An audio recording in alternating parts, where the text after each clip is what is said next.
Hello guys, welcome everyone to the course video number 018। 18वें video में आपका स्वागत है। हम पढ़ रहे हैं M2 मॉड्यूल के अंदर।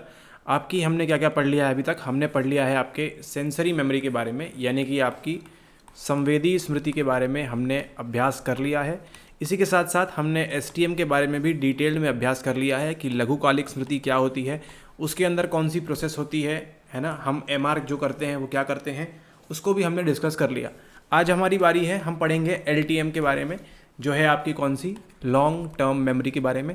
एंड अगर आपने कंटिन्यूसली इन वीडियोस को फॉलो किया है तो आपको मेमोरी टॉपिक में कोई भी डाउट ऐसा रहेगा नहीं जो आपको आउट ऑफ द बॉक्स सवाल पूछ ले वो। ठीक है, तो इसके अंदर हम ट्राई करेंगे जितना ज़्यादा से ज़्यादा कवर हो सकेगा उसको हम कवर करेंगे इस कोर्स के अंदर आपके मेमोरी टॉपिक के बारे में। ठीक है, ओके, बात करते हैं, आज स्टार्ट करते हैं। सबसे पहले हम लॉन्ग टर्म मेमोरी यानी कि आपकी दीर्घकालिक स्मृति की बात हो रही है। यहाँ पे नाम से ही आपको समझ में आ रहा है कि ये किस प्रकार की स्मृति है। ये ऐसी स्मृति है जो कब तक चलेगी, ये चलेगी आपके दीर्घ काल तक। ठीक है, ऐसा नहीं है कि आपने आज पढ़ाई की और ये ख़त्म हो जाएगी आपके 2 महीने बाद।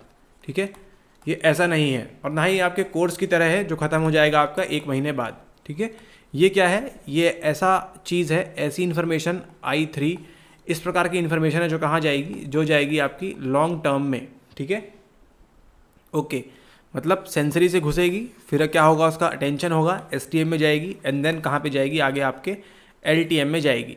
तो कुछ साइकोलॉजिस्ट थे जिनका कहना है कि जो मेमोरी का जो मॉडल है वो इस प्रकार से काम करता है, मतलब बॉक्स 1, बॉक्स 2, बॉक्स 3 पहले ऐसे ऐसे एंट्री करेगा। कुछ दूसरे साइकोलॉजिस्ट रिसर्चर थे, उनका कहना था कि नहीं, ये साथ में भी हो सकता है। और भी कई सारी चीज़ें हैं जिसको हम डिटेल में देखेंगे आपके एडवांस बैच के अंदर कि कौन से साइकोलॉजिस्ट ने क्या कहा एंड उसके अंदर क्या क्या चीज़ें हुई।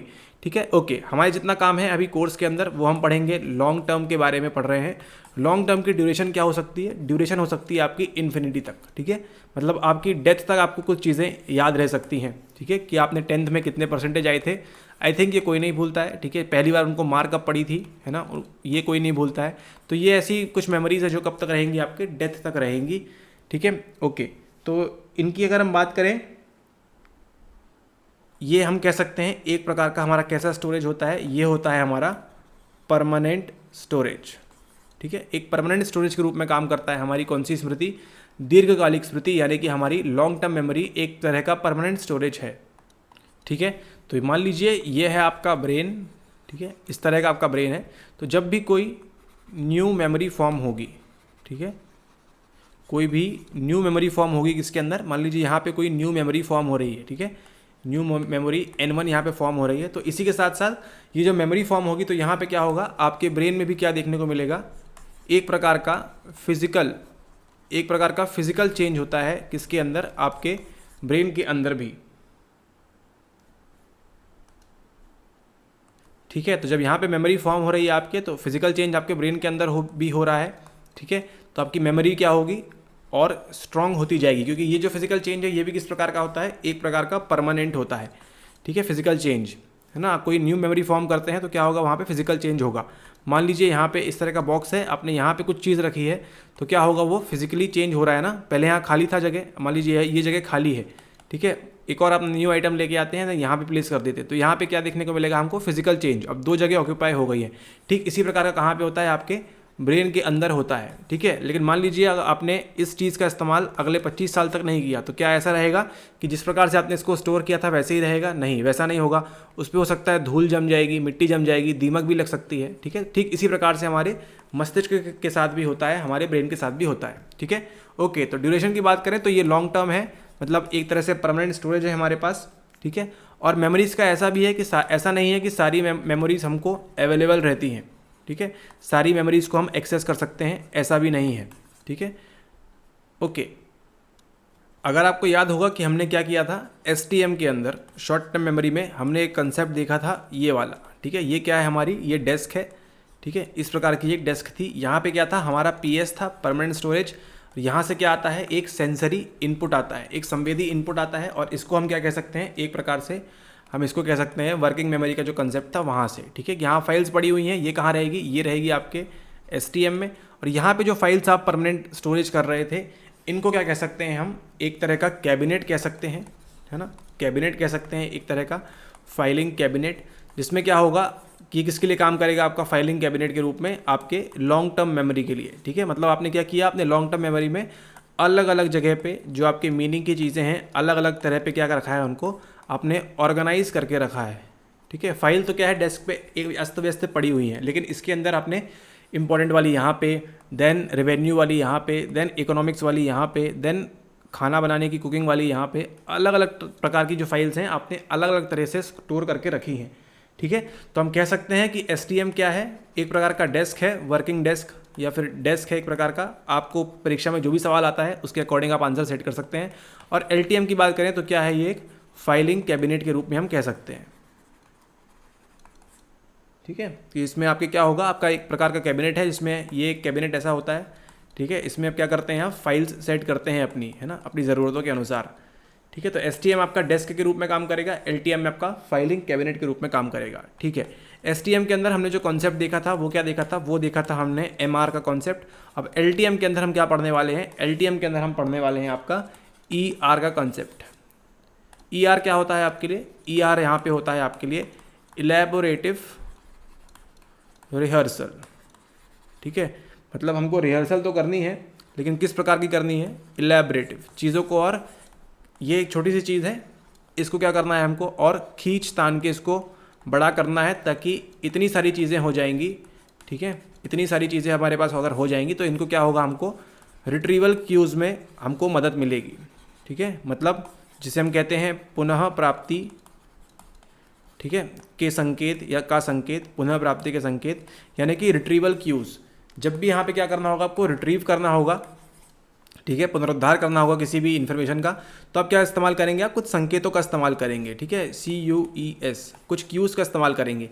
तो आपके पास जितने ज़्यादा क्यूज़ होंगे, 1 2 3 4 5 6 7 8, जितने ज़्यादा क्यूज़ होंगे आपके पास, प्रोबेबिलिटी ज़्यादा है कि आप उसको क्या कर पाएंगे, जल्दी रिट्रीव कर पाएंगे, यानी कि जल्दी रिटेन कर पाएंगे। ठीक है, ओके, तो जो ER का कॉन्सेप्ट है वो यही है। ER का कॉन्सेप्ट किसके अंदर आता है, आपके LTM के अंदर आता है। तो अगर आपको मान लीजिए, अगर आपको LTM में एक ऑर्गेनाइज फैशन में अपनी इन्फॉर्मेशन को स्टोर करना है LTM के अंदर, तो आप किसका इस्तेमाल करेंगे, आप इस्तेमाल करेंगे ER का। ठीक है, मतलब कोई भी इन्फॉर्मेशन है उसको क्या करना है आपको, उसको आपको अर्थपूर्ण तरीके से स्टोर करना है। ठीक है, अर्थपूर्ण तरीके से। लास्ट लेक्चर में हमने देखा था, उस लड़के का नाम क्या था, AX21X ऐसा करके उसको भी नाम था। ठीक है, उसको हमने क्या किया था, मेंटेनेंस रिहर्सल किया था उसकी। मान लीजिए यहीं पे उसका हम नाम रख देते हैं कि उसका नाम मान लीजिए है A से कुछ भी नाम जो आपको सेट करना हो, वो उसका नाम है। X नाम की जो जगह है ना, इंडिया में एक X नाम की जगह है बहुत ही सेंटर में, वो वहाँ पे रहता है। 21 वहाँ का क्या है, पिन कोड है। इस तरह से आप कर सकते हैं। और X क्या है, X फिर से वही जगह का नाम एक बार फिर से आता है। ठीक है, तो उसका नाम सबसे पहले A, देन X उस जगह का पिन कोड है, सॉरी X क्या है, उस जगह का नाम है, 21 अगेन उसका पिन कोड हमको मिलता है, एंड देन ये क्या होगा, X उसी जगह का नाम है। ठीक है, तो अब इसको देखिए याद करना कितना आसान हो गया। A से उस लड़के का नाम, देन X से उस जगह का नाम, 21 वहाँ का पिन कोड है, और X क्या है, X वहाँ की उसी जगह का नाम है अगेन। ठीक है, तो इस प्रकार से देखिए अब इसको रिट्रीव करना कितना आसान हो गया। 10 दिन बाद भी अगर आपसे पूछा जाएगा कि इस लेक्चर में उसका नाम क्या था, तो अगर आपने इसको AX21X इस तरह से अगर आपने MR के ज़रिए नहीं, आपने किसके ज़रिए, ER के ज़रिए अगर इसको स्टोर किया होगा, तो आप इसको 10 दिन बाद भी प्रोबेबिलिटी है कि आप 90% तक आप इसको याद रख पाएंगे। ठीक है, तो ये हमारे लिए मीनिंगफुल था एक प्रकार से। हो सकता है आप भी इसको अपने मीनिंग से सेट कर सकते हैं, अपने मीनिंग के अकॉर्डिंग इसको सेट करिए, एंड देन आपको भी ये चीज़ याद रह जाएगी लंबे समय तक के लिए। ठीक है, ओके, बात करें अगर हमारे वीडियोस की, तो हमारे वीडियोस भी इसी कंसेप्ट पे बेस होते हैं कि आप क्या कर सकें, आपका ER ज़्यादा से ज़्यादा हो सके। पहले हम क्या देखते हैं, उनकी इमेज देखते हैं, उनके बारे में पढ़ते हैं, देन हम क्या करते हैं, कौन कौन सी थ्योरीज उन्होंने दी है वो देखते हैं, थ्योरीज़ के आगे पीछे का क्या है, एंड कहाँ से हुआ, स्टार्ट कहाँ से हुआ, उसको देखते हैं, थ्योरी में क्या क्या क्रिटिसाइज़ किया गया, इन सबको देखते हैं। ठीक है, तो जो हमारे वीडियोस हैं पूरी तरह से आपके किस पे सेट हैं, आपके इलेबरेटिव रिहर्सल के ऊपर सेट है। ठीक है, खींच तान के पढ़ाई करनी है हमको इलेबरेटिव रिहर्सल के अंदर, जिसमें क्या होगा, आप कोई भी चीज़ भूलेंगे नहीं। अगर आपको एक पॉइंट भी याद आ गया एग्जाम में, तो आपको वो 2 मार्क्स लेने से कोई नहीं रोक पाएगा। ठीक है, ओके, तो ये जो इलेबरेटिव रिहर्सल की बात करते हैं, ये कौन करते हैं, ये करते हैं आपके 1972 में मिस्टर क्रैक एंड लॉकहार्ट ने भी इस तरह की बात की थी कि हमको क्या करना है, इलेबरेटिव रिहर्सल करना है, यानी कि एक प्रकार की हमको क्या करना है, डीप प्रोसेसिंग करना है। ठीक है, डीप प्रोसेसिंग जितनी हम करेंगे उतना हमारे लिए मददगार होगा। तो इनका कहना था कि ईआर जो है हमारे पास वो क्या है, एक प्रकार की डीप प्रोसेसिंग हो रही है ना, उसको हम और अंदर जाके खोद खोद के उसको हम क्या कर रहे हैं, और अंदर जा जाके उसके अंदर हम स्टडी कर रहे हैं। तो ये क्या करता है, ये किस में मदद करता है, हमको लॉन्ग टर्म स्टोरेज में मदद करेगा। ठीक है, लॉन्ग टर्म स्टोरेज में, दीर्घकालिक भंडारण के रूप में हमको ये मदद करता है। ओके, अब बात करते हैं हम टाइप्स की। ठीक है, अभी तक हम किसके पढ़ रहे थे, मेमोरी के अंदर हमने देखा SN, STM, LTM। अब हम बात करेंगे लॉन्ग टर्म मेमोरी के अंदर आपकी कौन कौन से टाइप्स हैं। ठीक है, ओके, सबसे पहले हमको पढ़ना है इसमें नॉन डिक्लेरेटिव मेमोरी के बारे में, और दूसरा हमको पढ़ना है डिक्लेरेटिव मेमोरी के बारे में।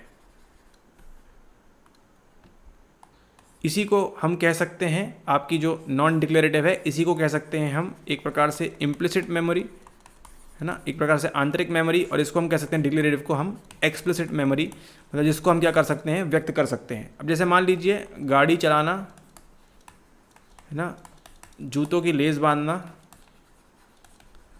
ठीक है, या फिर साइकिल चलाना, ये सब किसके अंदर आएंगे, ये सब आएंगे आपके ND के अंदर, यानी कि ये आएंगे आपके टाइप 1 नॉन डिक्लेरेटिव मेमोरी के अंदर। ये आएगा आपका कौन सा, राइडिंग बाइसिकल, बाइसिकल चलाना, है ना, शूज़ को टाई करना, जूते बांधना, ये किसके अंदर आएगा, ये आएगा आपके नॉन डिक्लेरेटिव मेमोरी के अंदर। मतलब इसको क्या है कि आपको इसका नॉलेज तो है, आपको इसका नॉलेज, ज्ञान है कि किस प्रकार से साइकिल चलानी है, किस प्रकार से आप शूज़ की लेस बांधेंगे, लेकिन जब आप किसी को इसको एक्सप्लेन करने जाएंगे, किसी को बताने जाएंगे आप, ठीक है, तो बड़ी मुश्किल है कि आप इसको विदाउट डूइंग, है ना, बिना किए इसको आप कैसे समझाएंगे। ठीक है, जब आपने कभी ध्यान दिया हो, बचपन में आपको सिखाया होगा शू टाई कैसे करना है। ठीक है, तो पहले क्या करता था, जो सामने वाला था वो या तो अपने हाथ से खुद आपके शूज़ बांध देगा, ठीक है, या फिर वो क्या करते थे, आपको शो करते थे। ठीक है, क्योंकि आपको, उनको पास नॉलेज तो था कि कैसे बांधना है, लेकिन आपको बिना शो किए आपको समझ में नहीं आता। इसलिए इसको क्या कहते हैं हम, किस टाइप की मेमोरी कहते हैं, इसको कहते हैं हम नॉन डिक्लेरेटिव मेमोरी। यहीं पे आपकी नॉन डिक्लेरेटिव मेमोरी के लिए एक स्टडी की गई थी, और स्टडी का नाम क्या था, स्टडी का नाम था टॉवर ऑफ हेनोई। ओके, अब हम बात करते हैं DM के बारे में, यानी कि आपकी डिक्लेरेटिव मेमोरी के बारे में, जिसे हम क्या कह सकते हैं, जिसे हम कहते हैं घोषणात्मक मेमोरी, डिक्लेरेटिव मेमोरी के बारे में हम अब देखते हैं वो क्या कहता है। डिक्लेरेटिव मेमोरी की बात करें, टाइप 2 आपका पहला कौन सा हो गया, आपका नॉन डिक्लेरेटिव मेमोरी। टाइप 2 की बात करें आपकी डिक्लेरेटिव मेमोरी, इसके अंदर भी आपको 2 टाइप के पढ़ने हैं। पहला कौन सा पढ़ना है, पहला पढ़ना है आपको सिमेंटिक, है ना, सिमेंटिक या फिर अर्थपूर्ण भी इसको कह सकते हैं। और दूसरा कौन सा है, दूसरा है आपका एपिसोडिक। ठीक है, episodic memory and semantic memory, ये दोनों किस प्रकार की हैं, ये दोनों हैं आपकी एक्सप्लिसिट मेमोरी के टाइप, यानी कि आपकी डिक्लेरेटिव मेमोरी, आप इसको बता सकते हैं, एक्सप्रेस कर सकते हैं। ठीक है, आपके साथ कोई घटना घट गई थी, वो कहाँ पे आएगी, वो जो घटना है वो कहाँ पे आएगी, आपके एपिसोडिक मेमोरी के अंदर आएगी। ठीक है, एपिसोडिक में कहाँ जाएगा, आप इसको बता सकते हैं। ठीक है, अपने पर्सन, आपका जो फ्रेंड है, ABC फ्रेंड है आपके, उनको आप बता सकते हैं कि आपके साथ 10 साल पहले ये घटना हुई थी।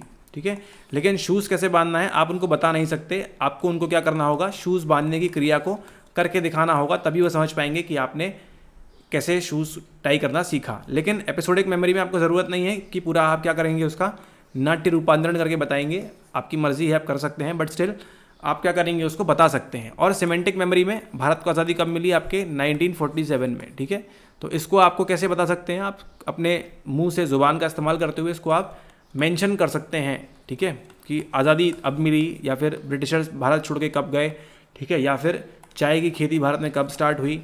इस तरह की जो बातें हैं, ये सब क्या है, एक प्रकार का रॉ इन्फॉर्मेशन है। ठीक है, इन्फॉर्मेशन है जो आप कैसे करते हैं, आप इसको गैदर करते हैं अपनी पढ़ाई से, ठीक है, स्टडीज़ से, नॉलेज से, वीडियोज़ से, XYZ कोई भी चीज़ से आप क्या कर रहे हैं, ये जो नॉलेज है, ये जो ज्ञान है, इसको गैदर कर रहे हैं, एंड देन वो कहाँ जाएगा, वो जाएगा आपके सिमेंटिक मेमोरी के अंदर। ठीक है, इंडिया को आज़ादी कब मिली, 1947 में, ये बात कहाँ पे स्टोर है, आपके सिमेंटिक मेमोरी में। आप भले ही थे नहीं थे 1947 में, वो बात नहीं है, लेकिन एपिसोडिक मेमोरी में क्या आपके स्टोर है कि 2004 में सुनामी आई थी, अगर आप उस क्षेत्र के आसपास रहे होंगे तो वो कहाँ जाएगा, वो जाएगा आपके एपिसोडिक मेमोरी के अंदर में। ठीक है। तो हमने क्या पढ़ लिया, डिक्लेरेटिव मेमोरी के अंदर दो चीज़ें पढ़ ली। पहला कौन सा हमने पढ़ा, पहला पढ़ा हमने सिमेंटिक मेमोरी का कॉन्सेप्ट, और दूसरा पढ़ा हमने सेकेंड वन एपिसोडिक मेमोरी का कॉन्सेप्ट। ओके, तो अगर समराइज करें हमारे LTM के बारे में, लॉन्ग टर्म मेमोरी के बारे में, पहला है हमारे पास यहाँ पे डिक्लेरेटिव मेमोरी, और दूसरा है हमारे पास यहाँ कौन सा, NDM, नॉन डिक्लेरेटिव मेमोरी।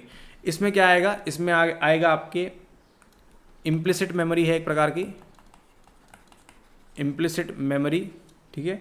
और यहाँ पे आपके जो CCR है, मतलब क्लासिकली कंडीशन रिफ्लेक्सेस जो हैं, वो भी कहाँ पे आएंगे, आपके NDM में आएंगे। अब आपको हाथ से, गर्म तवे से आपका हाथ जल जाता है, ठीक है, तो आप इसको कैसे डिक्लेयर कैसे कर सकते हैं इसको, ना ही एपिसोडिक में, तो ये कहाँ जाएगा, आपके एक तरह के रिफ्लेक्स के अंदर जाएगा ये बात, ठीक है। इसका ध्यान रखें, ये भी कहाँ जाएगा, आपकी कौन सी मेमोरी में, ये भी आपके NDM में जाएगा। तो अगली बार आप कोई गर्म चीज़ छुएंगे, आपका ऑटोमेटिकली क्या काम करेगी, कौन सी मेमोरी, आपकी नॉन डिक्लेरेटिव मेमोरी काम करेगी।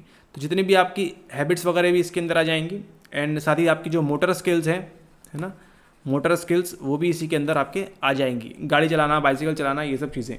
बात करेंगे हम डिक्लेरेटिव मेमोरी की, इसके अंदर भी दो चीज़ें हैं हमारे पास। पहला है हमारे पास EM and SM, episodic memory and semantic memory, ठीक है। तो ऐसे सभी एक्सपीरियंस, अनुभव किसके अंदर आएंगे, एक्सपीरियंस, अनुभव या फिर मेमोरीज किसके अंदर आएंगी, आपके EM के अंदर आएंगी, यानी कि आपके एपिसोडिक मेमोरी के अंदर आएंगी, ठीक है।